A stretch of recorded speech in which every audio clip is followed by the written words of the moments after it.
Hey guys, Mark here from Sea Wild Earth, and today I want to take you through a short tutorial on how I edit my Holy Grail time lapses. For this workflow I use two software packages, and one is Adobe Lightroom, which is this open here, and the second one is LRTimelapse Pro, which seems to be the main chosen software for most time-lapse editing. Down here I will look for the images that I shot last night of a road crossing here in Kawasaki, Japan. Now what's happening is the LRTimelapse is looking at all of the images. It's listed them all here. Okay, and you can see that there are some characteristics of the camera settings showing here in these columns. Once it's read all of the EXIF, what it's now going to do is it's going to take all of the images and it's going to read. You can see this little jagged line here. It's reading each of the images, and you can see already that the jumps and peaks and troughs of this image are all of the instances where I've made some kind of change to the image, whether that's with light or shutter speed or with ISO. Okay, so as we go through the sequence, you'll see also that the light, where we started here, the level, it will drop down a little bit and get a little bit darker as the evening progresses. Now what you see here when we run this video, we can play it back now because it's fully loaded. You've got this little blue arrow under here, so this now is going to give you an idea. If I make this a bit bigger, you'll be able to see, bearing in mind that this screen might stop and start a little bit, but this gives you an idea as to how my raw time-lapse looks, and you can see already that there's lots of pumps in with regards to the available light. You know, there's lots of changes. It doesn't look good, I think, color-wise. It is shot raw, so we've got a lot of leeway with regards to what we can do for editing, and I'm going to take you through that. Okay, let's just make this a little bit smaller. Okay, there we go. Okay, now the way that we edit with LRTimelapse Pro, very, very simple. Okay, here you have your visual pane, your inspector as it were. Here is your directory route. You don't really need to worry too much about that. Over here is the main pane, and this is where all of your commands and controls are with regards to doing your edit. And very simply with LRTimelapse Pro, you start at the top left and you work to the right. Okay, now Keyframes Wizard is the first thing. We've got everything we need. Keyframes Wizard. This basically is a setting that allows you to decide how many keyframes you want to have in the sequence. Okay, I want to work with 4 keyframes, so I just drag it to where the 4 is, and just click on that again. Now, if you look at this first column here, that lists all of your shots, you'll see that the keyframes are noted by this blue indicator here. Okay, if I scroll down, you'll see that here is also my other keyframe, my second keyframe. There you go, bang, straight on it. Now, if I decide I don't want this particular frame to be my keyframe of my 4, I can just simply disconnect it or unselect it. That was number 241, and then I can choose wherever I want for that second keyframe just by simply clicking. Okay, I'm going to come out, I'm going to put it back where it was, number 241. Okay, and here is my third keyframe. Yeah, and my last frame is my 4th keyframe. Okay, all of these little other indicators here are just smaller steps, incremental steps, where I've changed either a setting for shutter speed or ISO. And you can see here on this first one, for example, my ISO is set at 250, and on this next keyframe or indicator here, you can see that my ISO has now gone to 320. Okay, so this is a manual ramp, and I ramp everything manually as I'm shooting. I just keep an eye on the metering, and I move through that manually. Okay, so this just shows you that every time you've got one of these orange indicators is where there's been a significant event in the changing of the settings of the camera during the time lapse. Okay. Okay, once we've hit the keyframes, we've got 4 keyframes. The next thing I'm going to do is I'm going to go to my Holy Grail Wizard. And what this does, it shows you the offset. It's going to compensate with these steps that are shown on this orange yellow graph here. Okay, now I can adjust that to suit. And what I like to do is to try and get both of those points on the median exposure bar, which is the solid and straight line that you see through the middle of the screen here. Okay, and so once I've got that, I'm happy that that is my Holy Grail Wizard, and then from there I save. This is now going to save all of the EXIF that has been calculated in order to make this change here. Okay, and now with Lightroom, this is very, very simple. What we do is Lightroom, we can make this a little bit. Just take this button here and drag it into Lightroom. In Lightroom, you're set on Library, and what it's going to do now, it's going to import all of these, or you're going to tell it to import all of these. Edit, select all, import, and now it's going to import all of those frames. And you can see here already the first frame, which is my first keyframe, is indicated by 4 stars, and that's how you will know throughout your main keyframes are going to be shown with 4 stars that you can see here. You've got the other keyframe, or the other frames which where an adjustment has been made, that are marked with 2 and 3 stars. Okay, but we're only going to bother ourselves with the 4 stars. Okay, and here we go. You can see that the my images are now loaded. I've got my first 4-star keyframe at the beginning of the sequence, and if I scroll down very quickly, I'm not going to look for the ones in the middle, but here is my last frame, which is also a 4-star keyframe. Now what I need to do, what I'm going to do, is I'm going to edit the keyframes, and you can see the very kind of like orange cast that we get caused by the halogen of the street lights, and so we're going to change all of that in editing.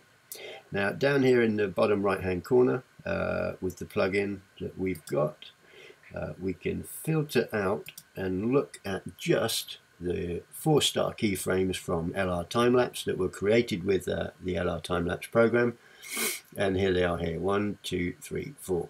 Now when I go into editing, I prefer to have as much real estate in the panel as possible. So what I do is I will get rid of this, and I will get rid of this side panel. Okay, I'm on here. I will go to develop, and there is my first keyframe.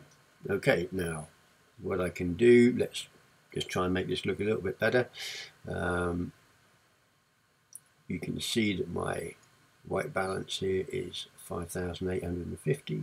That's not too bad. Anyway, let's have a look at, let's maybe try and bring down a little bit the highlights, because we did have some nice clouds in the sky.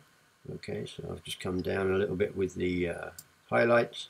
Shadows, I'm going to boost those a little bit, because there's some dark areas under here which would like to have a nice bit of detail showing. Okay, whites, I'm going to back off just a little bit, just to get a little bit more color back in the sky there. Blacks, I'll crush those just a tiny amount.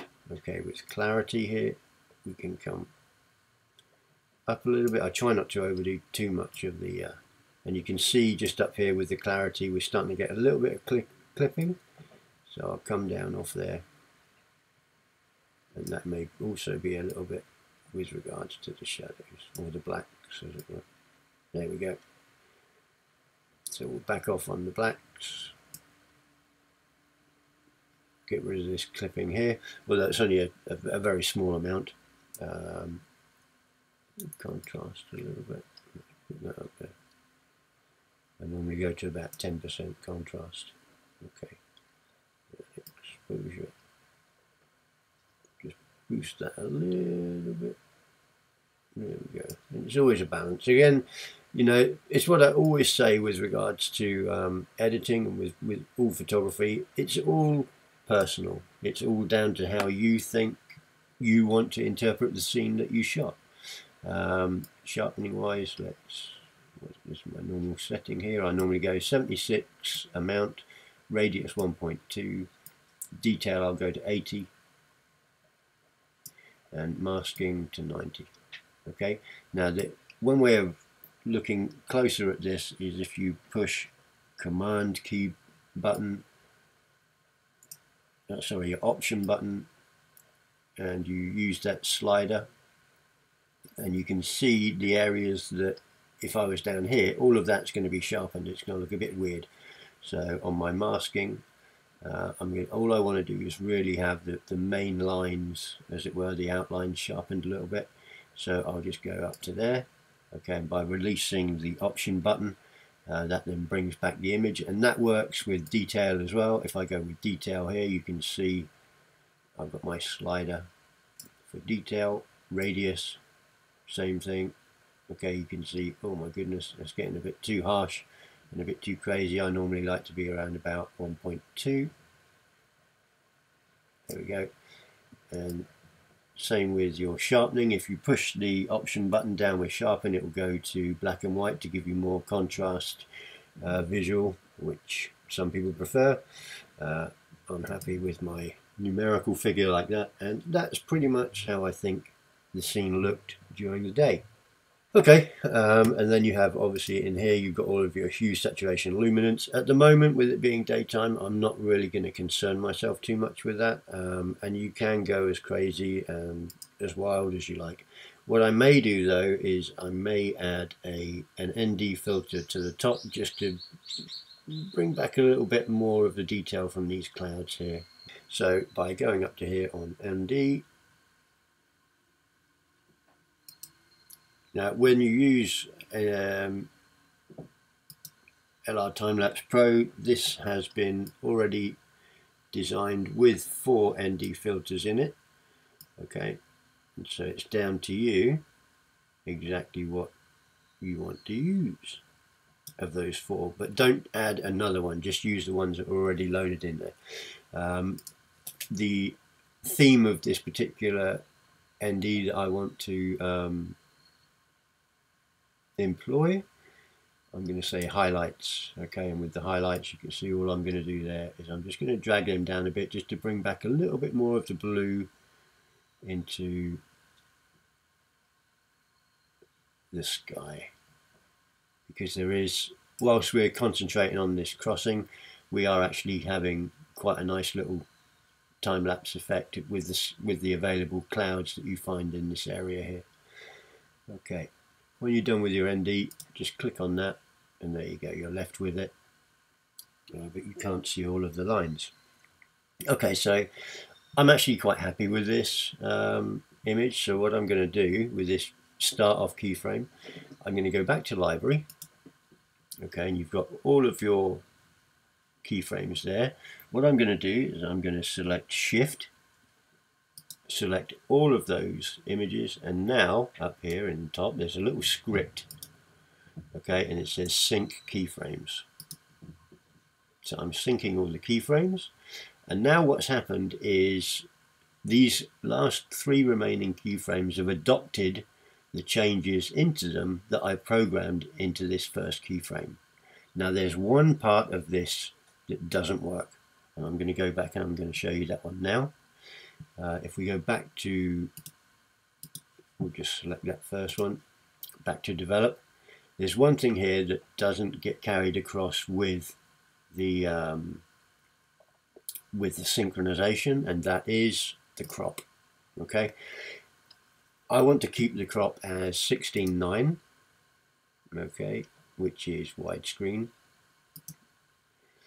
Okay, and now what I want to try and do is I want to decide where that crop is going to be. Okay, so I'm going to take that. Okay, I'm going to click on that, and now what I'm going to do is I'm going to go up here, settings, copy settings. you come up with this big dialog box with all of the settings that you've just carried out in the edit of this image. What I'm going to do is I'm going to disable everything apart from, and you'll see in a minute, split toning, local adjustments, noise reduction, lens correction, effect, we need both of those, spot removal, and crop. That's the only thing I'm going to copy. The only thing I'm going to copy. I'm going to copy that here.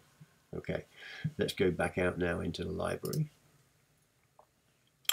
I'm going to edit my second keyframe, so I'm going to highlight that. I'm going to come into develop, and already this has got that ND filter on and some of the and all of the edit applied that I put onto my other image, but it hasn't got the crop.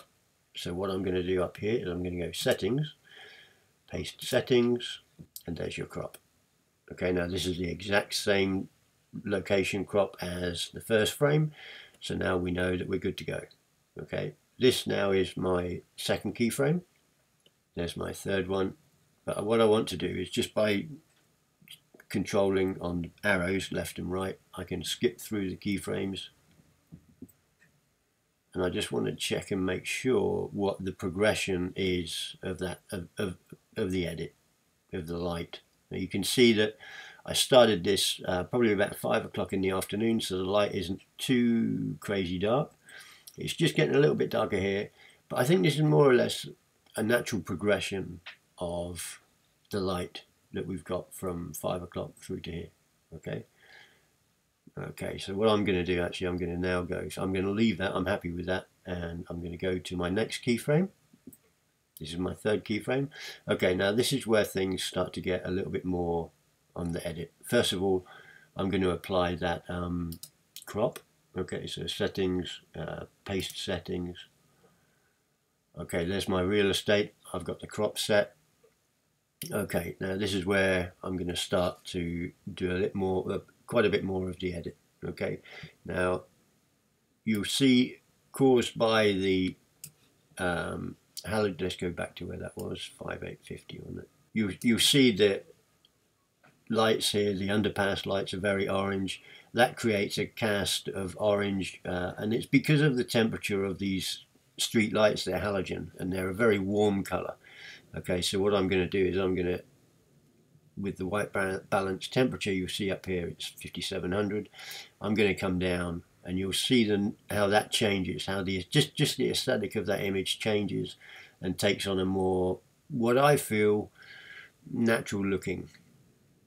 And normally when I shoot time-lapse at night time, if I'm starting at night, I will do a manual Kelvin white balance to about 3300. So here on the slider, you'll see I'm very close to 3300. There we go, 3310. That's fine. And I personally, for me, I think that looks a bit more natural as opposed to horribly orange. Okay. I always have a nice, and you'll see here with all of these sliders, all of the settings that I put in before in that first keyframe have all been carried across through to this keyframe. Okay, so there's very little that you need to worry about with regards to making drastic changes, because you're only fine-tuning that aesthetic. Now the thing is, if you make a reduction or an increase, you've got to carry that through also to the next frame. Okay, and I will show you, because we didn't change really anything on the other frame. I didn't copy it, I didn't synchronize that script back through, and I'm going to do that with this frame because I have changed some of the settings. Okay, so I might take up that exposure. I brought it up a little bit. I think I'm happy with that. Okay, for this exercise, I'm happy with that. So I'm going to now come out into library, select this next frame.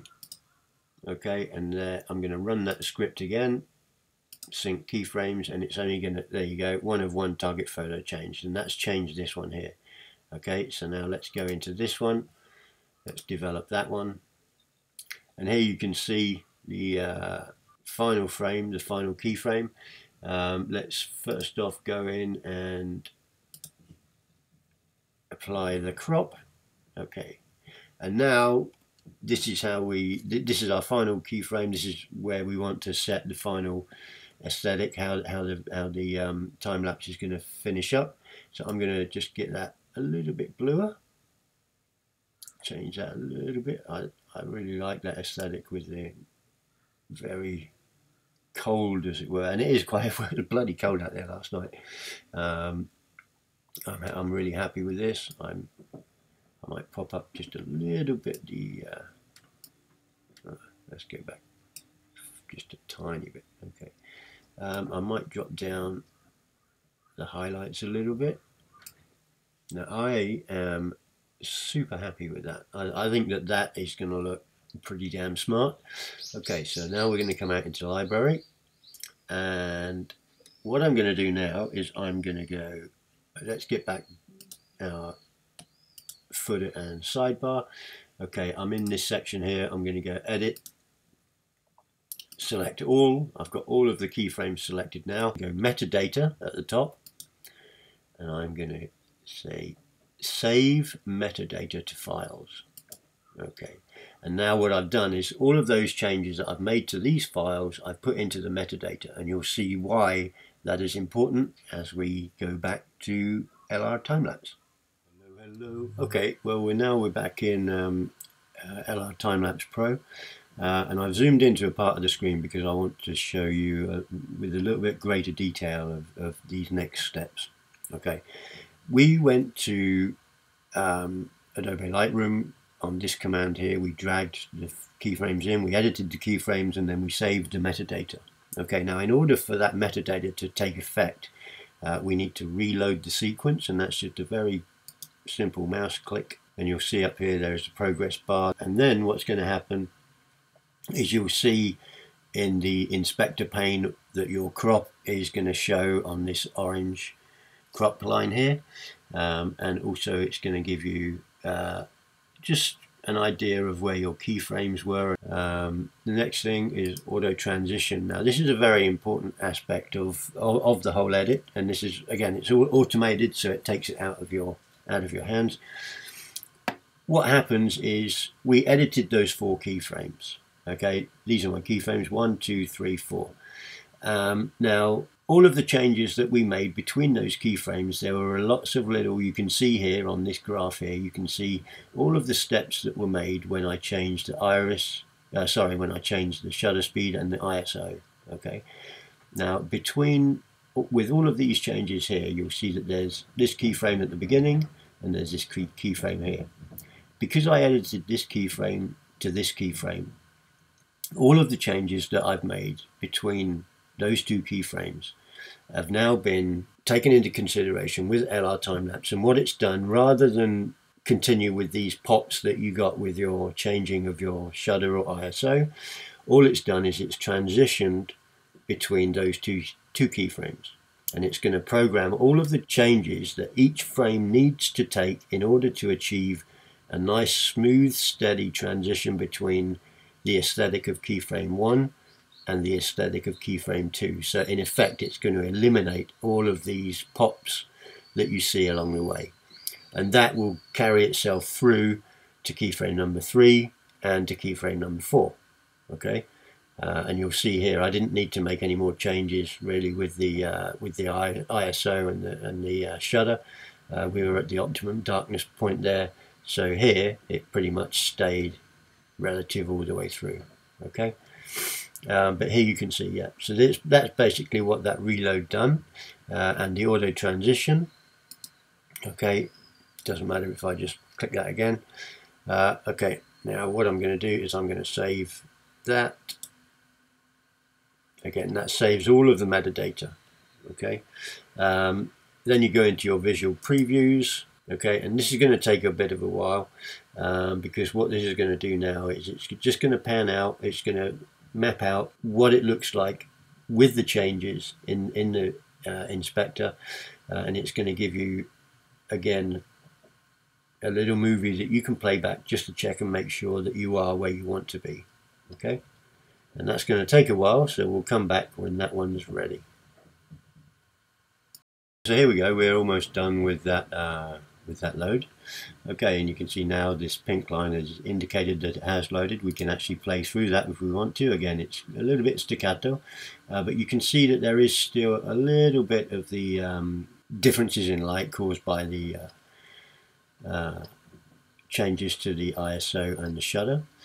And you'll see that it is still very staccato in the feedback here. Cool. Anyway, so yeah, the next setting that we've got, okay, you can see it doesn't really play back that well, but don't worry about it, that's fine. That's just down to my computer being old, I guess. We can come into this next setting here, which is your digital de-flicker. And if there are any aspects of flicker left on your screen or in your sequence, you can simply drag this slider up and you'll see the flicker amount is indicated, or the ease of the flicker is indicated by this yellow line or green line that you see going through the back of those that pink graph already, and you can see that it just evens everything out. Okay, now you can get as crazy as you want with this. I mean, you don't need to go to maximum, that just means more rendering required. Once you've got a nice simple easy straight line like this, that should be more than adequate for your edit. Let's just drag it up a little bit, let's clean it all. I'm going to go 35. There you go. I'm happy with that. Okay, very important with this setting now is that you apply. You apply that. That then goes into a, when you save, that will then go into another orange bar.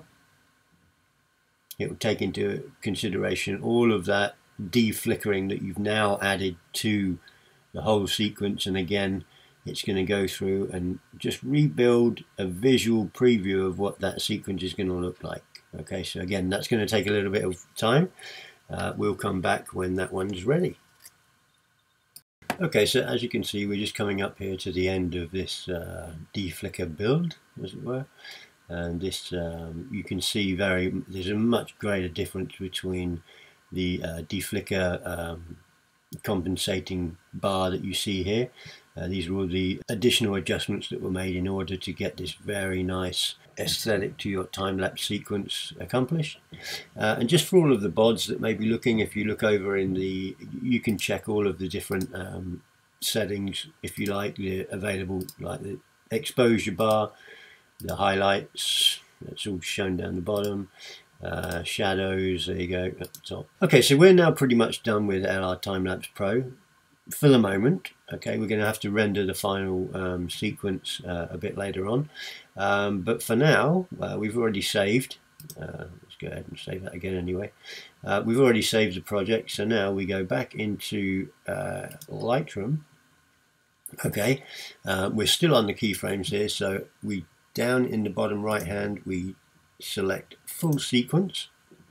That then shows us all of the sequence, and you'll notice in the keyframe at the top right of the keyframe you've got this little exclamation mark, and that is because we've just loaded the sequence, but we've already made changes to all of the metadata. Now in order to transfer all of that metadata over, including the changes that were made in LRTimelapse with the adjustment transition and all of the de-flickering and everything like that, we need to carry all of that information through to Lightroom. So all we do simply is we select all. We've got all of the frames selected now, and on your metadata, read metadata from files.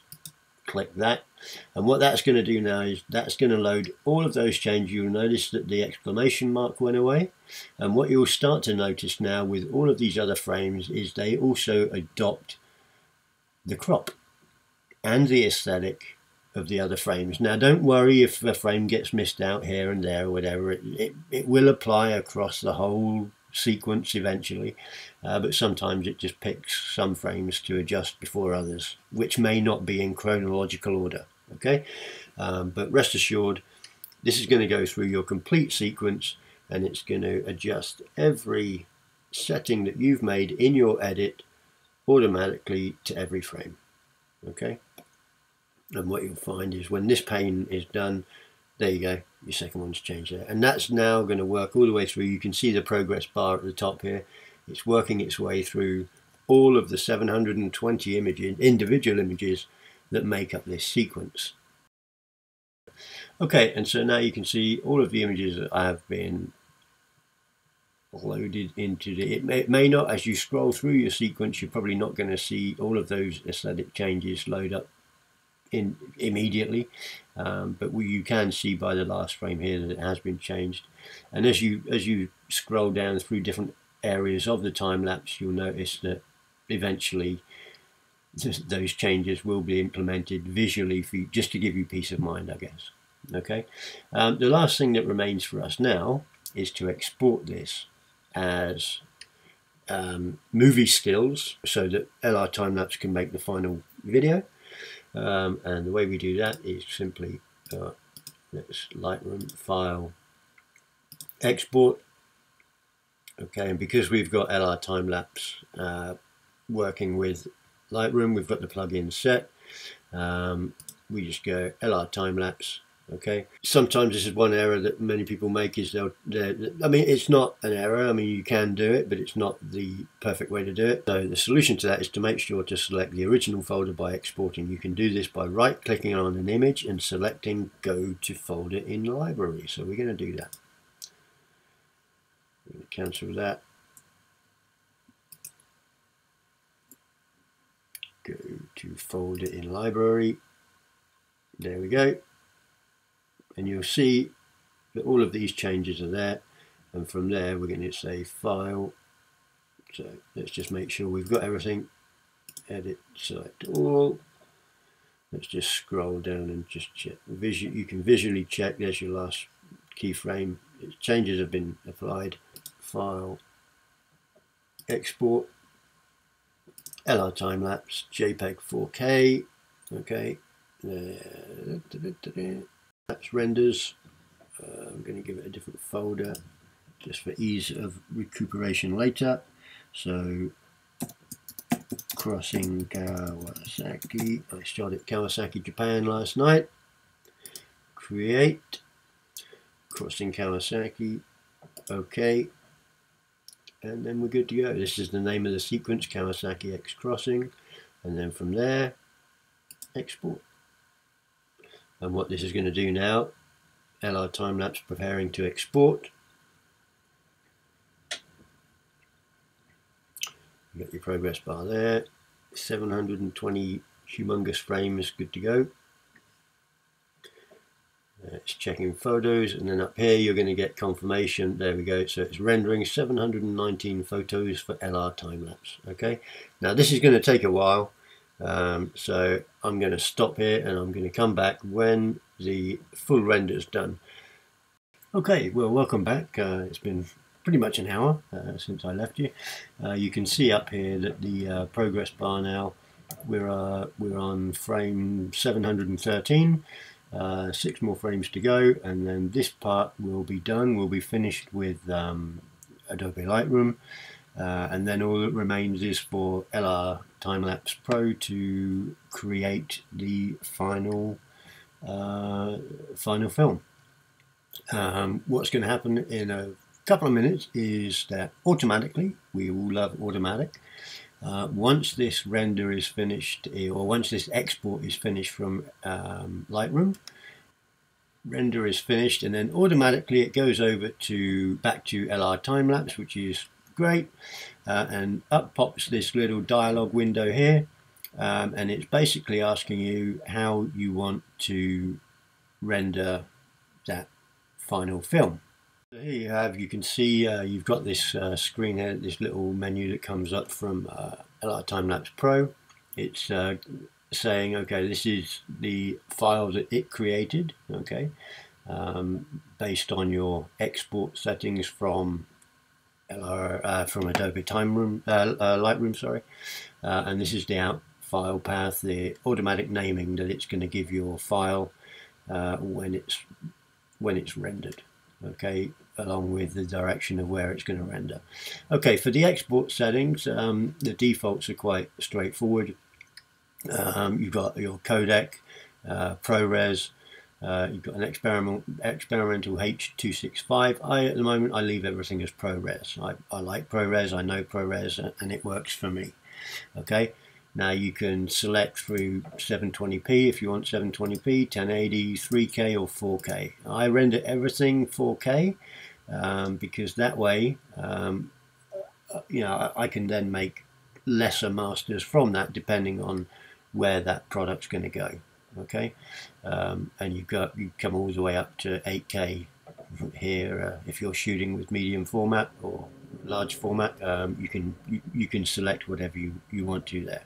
Okay, you can force output to 16:9. I mean, mine's already 16:9 anyway. The speed, okay, for me generally for my masters, I like to have them at 48 frames a second. I just think it's just very clear, very vivid, and I've always gone by the mantra or by the belief that the higher the quality of the footage at the master level, then the higher quality it's going to be when it's transcoded down to go online and to go wherever it's going to go. And I always believe in giving the customer the best possible quality as well. Okay, so I'm going to put 4K, it's 3840 by 2160 at 16 by 9, sorry, 48 frames a second. Speed is at 1:1. Quality, ultra high. Color sampling, 444. If you want to put some kind of motion blur in, and it just takes out the rough edges a little bit, I normally put in a medium.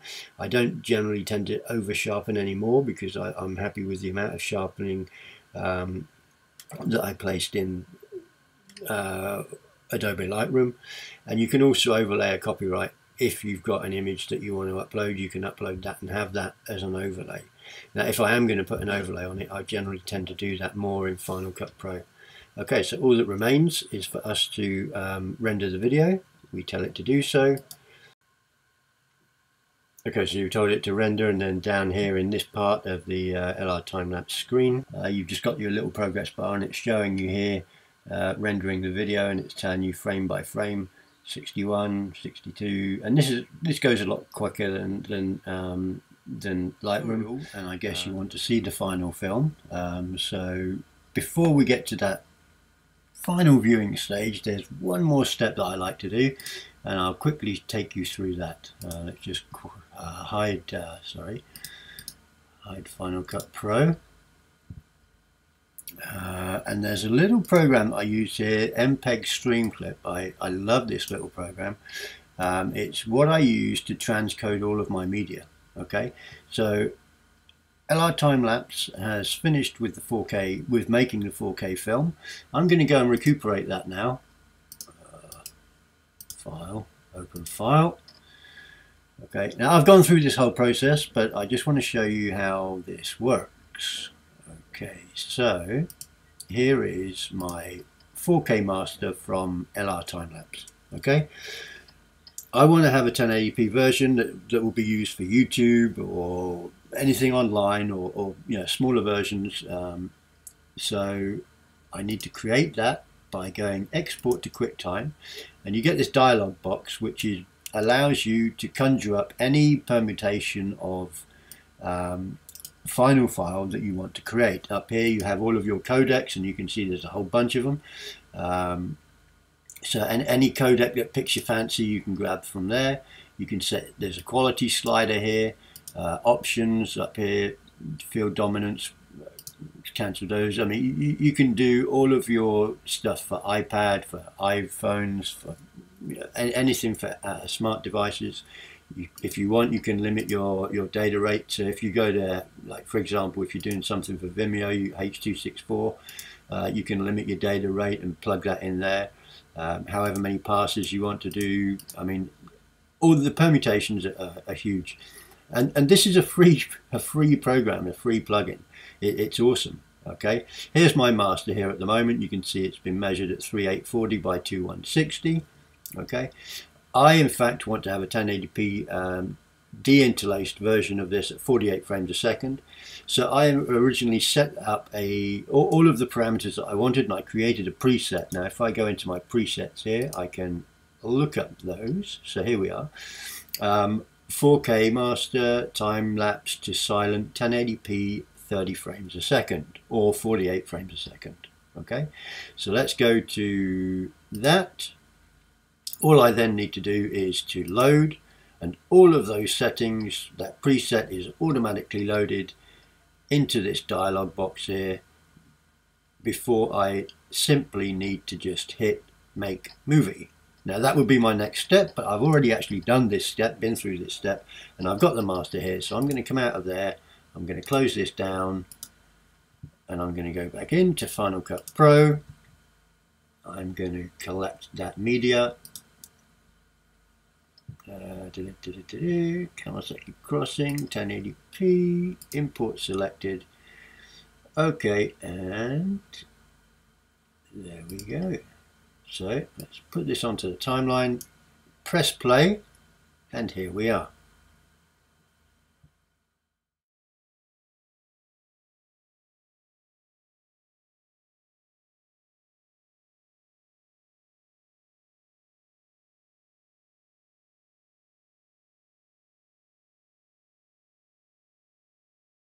Hey guys, Mark here. Thanks for watching the video. There was a little bit of weirdness going on with the colors on that final pass underneath, but I think that's just the difference between when the halogen's on and when the lights are going underneath from the cars.